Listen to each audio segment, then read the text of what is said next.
මස් සුප් එකට තමයි මේව ගන්නෙ. මස් කටු සුප් වලට තමයි ගන්නෙ. ඔය කියන්නේ ධනිෂ්‍ය අමාරුව තියෙන කට්ටියට මේක හොඳ සුප් එකක්. තේරෙනවද?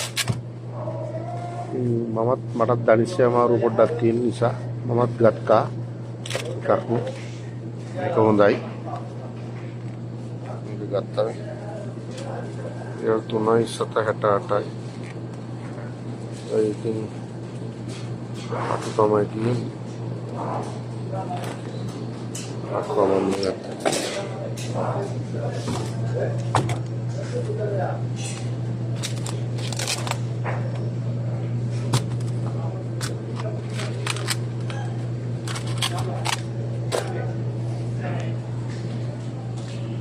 කීකදු මේක තමයි මේකත් හොඳයි ධනිෂ්‍ය අමාරුව වල තියෙන කට්ටියට නියමයි මේ වටකුරුළු බිත්තර.